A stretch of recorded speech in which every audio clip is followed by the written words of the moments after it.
What's happening, everybody? Welcome into Locked On SEC. On today's show, we preview the Mississippi State Bulldogs heading into the 2023 season.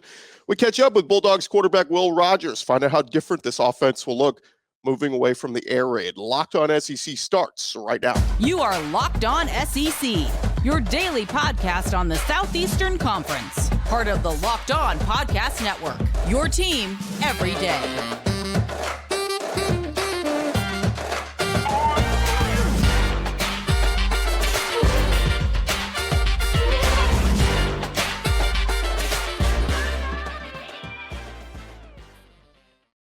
And what is happening, everybody? Welcome into Locked On SEC. It's great to have you guys along. Today's episode is brought to you by Bird Dogs. Go to birddogs.com/LockedOnCollege. They will throw in a free custom Bird Dogs Yeti-style tumbler with every order. I'm Chris Gordy. Thanks for making Locked On SEC your first listen every day. We're free and available on all, wherever you get your podcasts, and on YouTube, part of the Locked On Podcast Network, covering your team every day. All right, today we are going to jump into it, previewing the Mississippi State Bulldogs as Zach Arnett takes over for Mike Leach, who, of course, unfortunately passed away on the backstretch of last season. And let's get into what Zach Arnett and team are going to have this year. As we look at it, Arnett takes over for Mike Leach, of course, passed away at age 61. Arnett had been the team's defensive coordinator the last few years since 2020 and has helped this program move forward. You know, it was kind of one of those things where they did a little search and they realized, look, Arnett's probably the best guy to keep this momentum going. And, you know, a young guy that was going to be a head coach anyway. And so they were able to keep the 2023 recruiting class together for the most part, only lost one commitment in December. He signed two top 300 ESPN prospects, including quarterback Chris Parson. And his coaches, they dived into the transfer portal, added some really good players, including some corners, Christopher Keys from Indiana, Kamari Rogers from Miami, Rodarius Jones from LSU, added a couple of tight ends who played in the college football playoff, Georgia's Ryland Goad and TCU's Jacorius Spivey. And, of course, they're putting together a really good recruiting class already for next year. So, look, Zach Arnett has done everything he was supposed to do so far. But to me, the big question with Mississippi State going into this year is, what is this offense going to look like? We know Will Rogers is back for another season, led the Bulldogs to a 9-4 record last year, a win in the ReliaQuest Bowl. And look, his year last year, at least production-wise, a little bit down. The passing yards were down, fewer passing attempts in his junior season. But this year, it's a senior year, but he brings a lot of savviness. And when you run through the stats, only 3 quarterbacks returning this year have multiple seasons of 65% completions with 30 touchdowns and 10 or few turnovers. It's Frank Harris, Grayson McCall, and Will Rogers. Only 6 quarterbacks returning for this year posted 30 passing touchdowns, 10 or fewer interceptions, 3,000 passing yards, and 65% completions. Will Rogers is one of them. He's got above average accuracy. Like we said, ball placement is very good. Anywhere from 65 to 70% completion percentage. The big questions with him is pocket awareness and his limited mobility. How are they going to look with Kevin Barbay taking over as the offensive coordinator? Of course, we know they're going to move away from that Mike Leach air raid. Can Will Rogers show enough mobility to keep plays alive? And here's where I think the big factor is going to come for Mississippi State. It's their run game. And Jaquavius Marks, he's back. 113 carries last year for almost 600 yards, 9 rushing touchdowns. To me, when you look at that backfield, Simeon Price back there, they did bring in Jeffrey Pittman as well, community college transfer. But I think Jaquavius Marks is set for a big year. Like, we talk all offseason about Alabama wanting to get back to dominant run team and, aggressive defense. I think Mississippi State is going to be that team that be a little bit more balanced this year. Sure, you want to throw it. And when you have a Will Rogers back there with wide receivers, Jaden Wally is back, Rufus Harvey, Justin Robinson, Tulu Griffin, I mean, they got weapons everywhere. They brought in some transfers and a couple freshmen, but as you hear in our interview with Will Rogers, he brings up, look, we've got guys on this roster that were just kind of stuck down the depth chart that are ready to explode. They're ready to step up and shine in the spotlight. Offensive line will be interesting. Nick Jones, Percy Lewis, Quatrevis Johnson. You got a lot of seniors there. Cole Smith, Stephen Lasoya. I mean, this might be the most senior-laden offensive line in the entire SEC. If they could run block and pass protect, I think Mississippi State's going to be a dangerous team offensively. Now, ESPN, they put up an article where they kind of ranked all their quarterbacks in tiers. They have Will Rogers in their fourth tier. They call it very good inconsistently. And other guys they put in this category, Jackson Dart from Ole Miss and Spencer Rattler from South Carolina. But I would say Will Rogers is a step ahead of those guys. Just with what he brings to the team, starting for so many years like he has. This will be his fourth year as a starter in Starkville. I think he can have a very, very productive year. Now, defensively, Zach Arnett is going to have this group way more aggressive. Matt Brock is the new defensive coordinator. He's been at State for the past 3 years, working hand in hand with Arnett. So those guys will continue to do that. Arnett's regarded as one of the brightest young defensive minds. So what are they bringing defensively? Well, Jaden Crumity is back on that D-line. He's a beast, has been for the last 4 seasons. Calvin Dinkins is a name to watch on that D-line. Matt Brock said we may see more 4-down linemen this year than 3-down linemen for State. So that will be something interesting to keep an eye on. As far as the secondary goes, Marcus Banks is back in the secondary. Came over from Alabama a year ago. If they can get guys like the Camryn Richardson, Furge, Nicholson, Kamari Rogers, if they can get those guys going, I think the secondary could be very, very dangerous. Defensive, safety-wise, Jacoby Albert was playing more field safety as the spring went along. Christopher Keys, who we mentioned, probably going to be more that boundary safety. But the headliners of the defense are the linebackers. Jet Johnson and Nathaniel Watson, or Bookie as they call him, they're both back. They each had over 100 tackles last season. Watson had 6 sacks and an interception to go with it. You got to know where number 14 and number 44 are on every play if you're playing Mississippi State. JP Purvis and John Lewis, they're competing for that Sam spot. I love what I saw from John Lewis in the spring game. So I like this bunch, man. I think Mississippi State, if you're not talking about worrying about Mississippi State, their defense and their offense this year, I think you're overlooking them. And they're going to sneak up on somebody. They're going to surprise some people, win some games maybe they're not expected to. And, man, Mississippi State could be that team. Can they get to 10 wins this year? Can they do what Tennessee did a year ago? Schedule's tough. We're going to get to that in a little bit. But nonetheless, if you're not at least considering Zach Arnett's group in competing for the SEC West in the final year of the East and West divisions, you need to rethink what you're doing there. But thank you guys for making Locked On SEC your first listen every day. Coming up next, our conversation with Mississippi State quarterback Will Rogers. That's coming your way in just a second.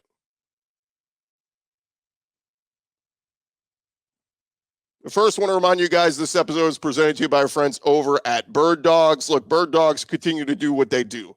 They're making you look good. Their stretch khaki shorts designed to fit slimmer through the thigh and leg to give you that truly sculpted look. It's hot out, guys. You're going to be getting ready for tailgating season when football season rolls around, which it'll be here very soon. You want to look good and feel good, and Bird Dogs is making you feel that way. We got our own pair of Bird Dogs in a couple weeks ago, and let me tell you, they fit way better than regular shorts that are made of that stiff, restricting cotton. Bird Dogs has that cloud knit fabric. It's just like khaki, but it stretches, so you get the way slimmer fit without having to sacrifice movement. I'm telling you, go to birddogs.com right now, and make sure you do birddogs.com/lockedoncollege.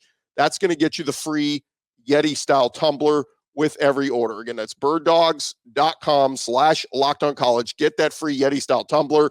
You will not want to take your Bird Dogs off. We promise you. birddogs.com/lockedoncollege.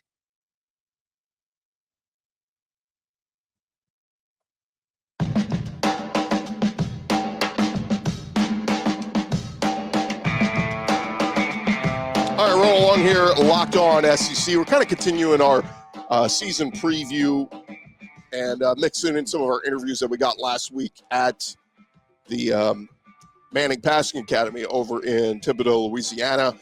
And one of the guys that we caught up with a year ago there, and we were able to catch up with him again this year, well, one of our fun interviews. Love to talk to Will Rogers, Mississippi State quarterback. Like we talked about, think he's poised for an interesting year with Kevin Barbay coming in. Very different offense, switching from the air raid to a more traditional style offense with Kevin Barbay taking over. But we talk all about that with Will Rogers. And again, courtesy of the Manning Passing Academy down there working as a counselor yet again. Here was our interview with Will Rogers. Good to catch up with Will Rogers here once again at the Manning Passing Academy. You were here last year. Are you like the savvy vet now out here among all the quarterbacks? Yeah, I guess so. It's my third year being here, so I guess I have to lead some of these other guys around now. What's the most fun part about getting to coach, I guess? I mean, just being out there with some of the kids. You know, as a kid, you know your dream is to play college football. You know that's everybody's dream as a young kid. So to be in the shoes that we're in now and being able to give back to that generation, those kids, is pretty cool. Let's talk a little bit about your year. Obviously, everybody knows what happened last year with Coach Leach, and obviously awful, but turning the page now to Coach Arnett, and obviously a new system with Kevin Barbay taking over. What's the biggest difference kind of going from the air raid to what Coach Barbay's running now? I mean, probably just like personnel and, you know, just the way we call things and things of that nature. Some of the same concepts, but, you know, getting into 11, 12, you know, more pro-style system. But, you know, it's been really good. It's been really beneficial for me, and not just for me, the whole offense as a whole. So, you know, we're really looking forward to it. What's been the biggest adjustment for you personally? Probably just like the terminology, like I was saying, you know. I mean, Coach Leach's offense was pretty simple, you know, a lot of one-word things. But, you know, it's a lot West Coast terms now, so a lot of pro-style terms. So it can be a mouthful to get a play out now. You guys lost some wide receivers. You bring a few guys back. You have some new faces. What was it like kind of adjusting with some of the new guys in the spring?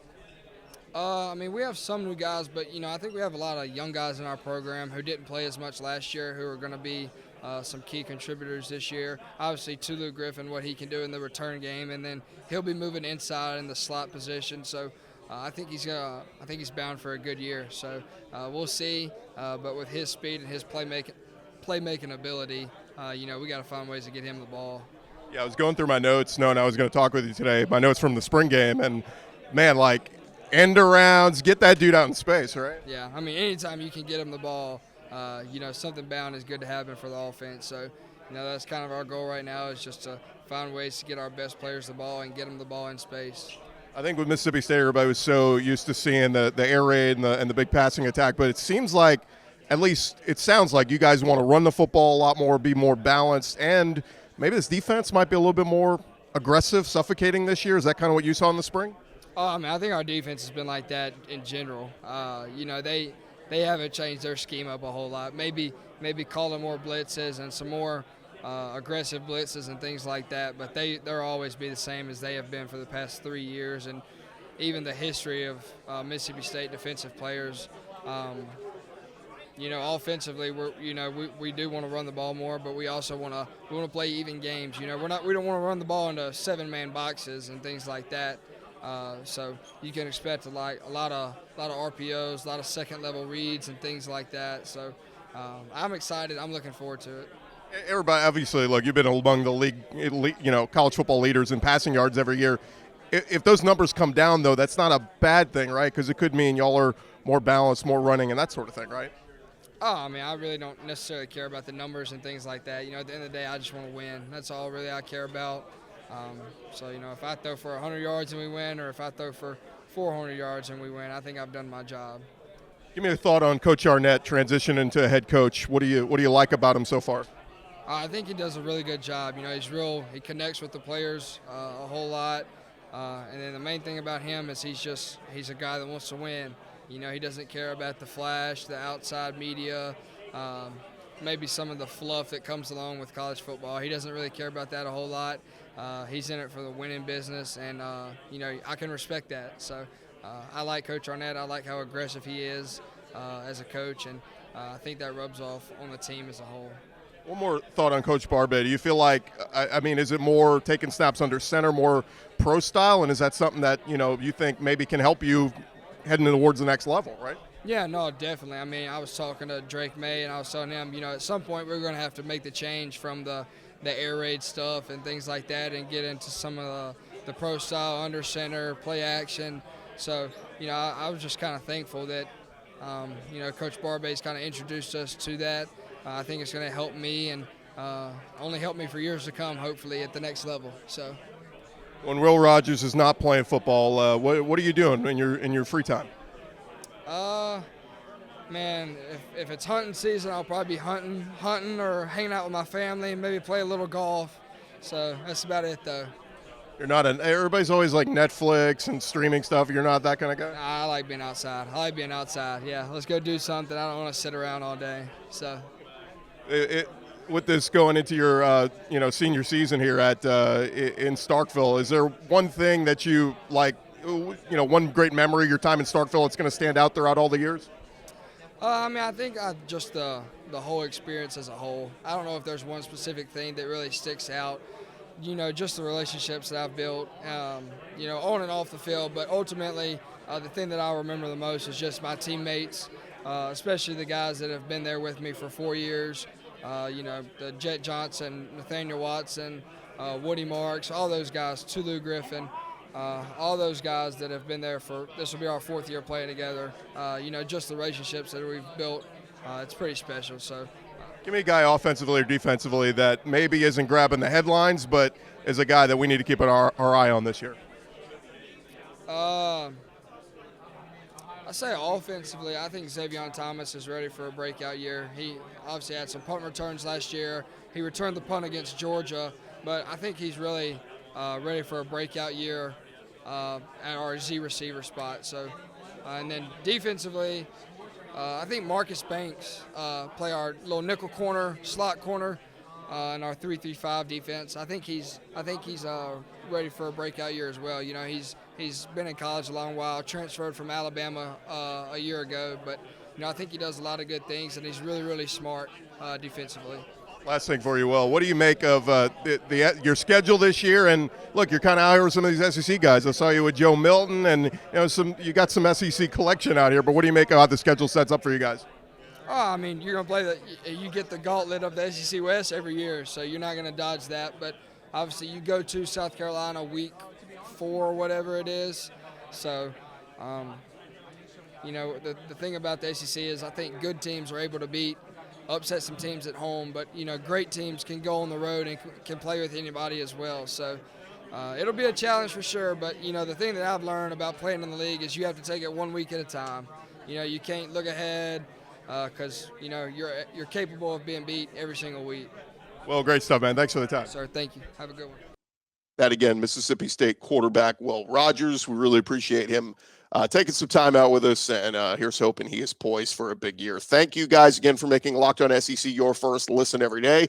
Coming up next, we'll put a crown on our Mississippi State preview. What is realistic for their schedule coming into the season? We'll discuss that next.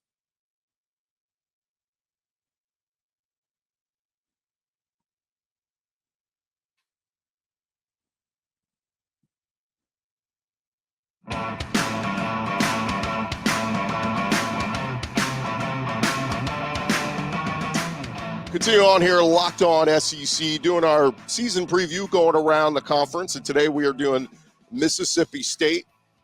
And so I want to run through a little bit of State's schedule and find out what is doable for the Bulldogs this year. What is realistic? So let's dive into it as we look at Mississippi State and their 2023 schedule. And here's where we start. They open with Southeastern Louisiana. Should be an easy win there. The week 2 game, they get Arizona. It's the return trip. Remember last year they went and played at Arizona. This year they get Arizona coming to their house. It's already scheduled for a Saturday night game on September 9th. I think that's a game Mississippi State should win. A lot of people are high on a lot of the Pac-12 schools this year. Arizona going through a little bit of a transition, but they should be a little bit better. But I think that's a game Mississippi State should win, especially in Starkville. So I like how it sets up. You get the warm-up game against Southeastern. then a game against a tougher opponent, Power 5 opponent in Arizona, but a game again, the Bulldogs should win in Starkville. They will be favored in that one. Now's where it starts to ramp up. Week 3, you host LSU, and that one's already been picked up by ESPN as an 11 a.m. Central kickoff. Those 11 a.m. games can be very sleepy, especially for the visiting teams. We saw LSU at times last year when they played some of those early games, came out sleepwalking a little bit.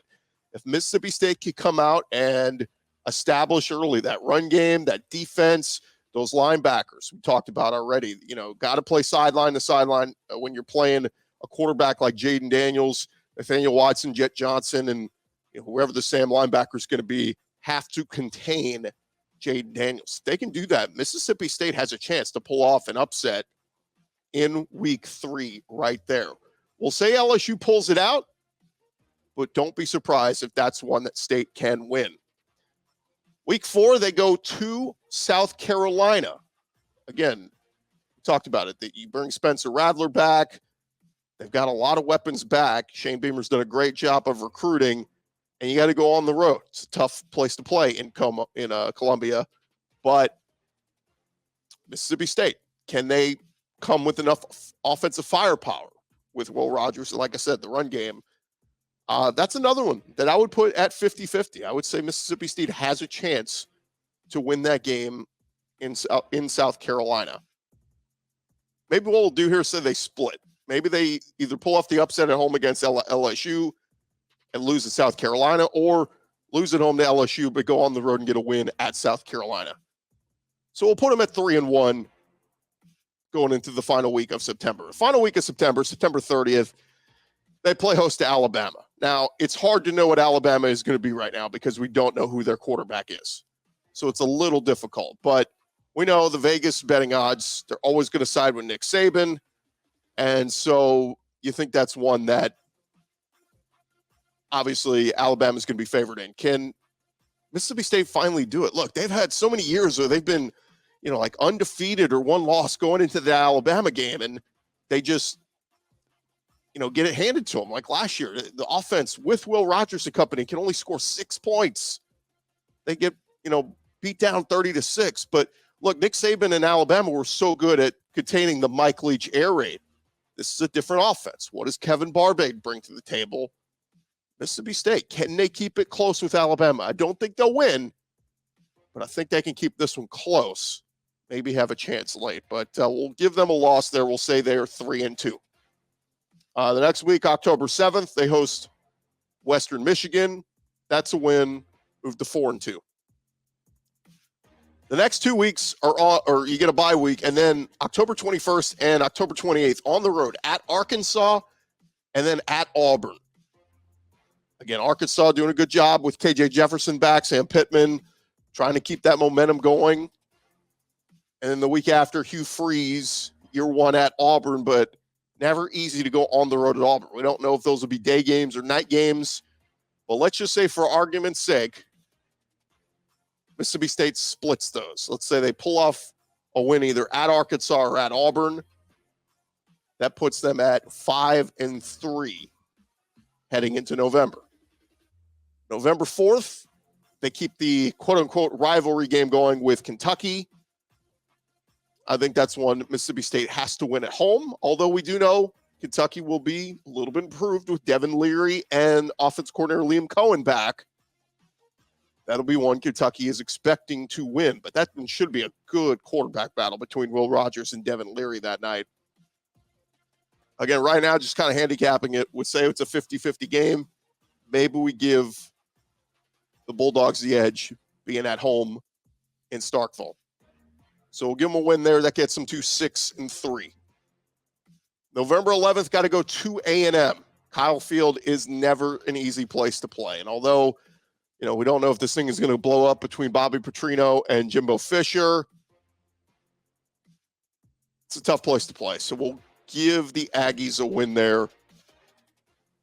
That puts Mississippi State at 6-4 so far in our metrics. Saturday, November 18th, they will play a morning game against Southern Miss. That one already decided as an 11 a.m. Central game. Southern Miss, a a decent opponent, but that's one Mississippi State has to win. So that we'll have them at 7-4. And then, of course, the Egg Bowl Thursday night, Thanksgiving, against Ole Miss. It's in Starkville, 6:30 Central kick on ESPN. I usually just always side with the home team here. We saw Lane Kiffin at Ole Miss collapse down the backstretch of last season.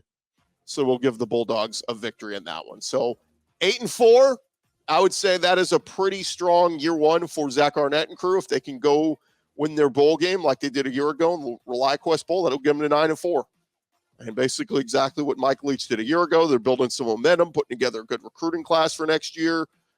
I think that would be a heck of a year for Mississippi State. So we'll put them at 9-4 or 8-4 rather as our regular season prediction. But as you saw, there's some toss-up games in there, and if things don't sway their way, you could lose 3 straight right out of the gates in SEC play. At home against LSU, at South Carolina, and home against Bama. You can go on that Arkansas road trip over in the SEC. Lose that one, lose at Auburn. So things could go south for Mississippi State, and they could be just fighting to go 6-6 and get to a bowl game. We'll see what happens, but there's our prediction, 8-4 for Mississippi State. We'll see what Zach Arnett's crew does in year one. That is going to do it for this edition of Locked On SEC. Thank you guys so much for making us your first listen every day.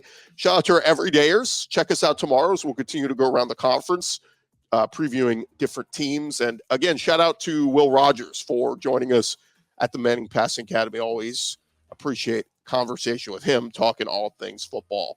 I'm Chris Gordy. This has been Locked On SEC. Again, we will talk to you guys tomorrow right here on Locked On SEC. Subscribe and check us out wherever you get your podcast. And shout out to our everydayers. Keep coming back every day.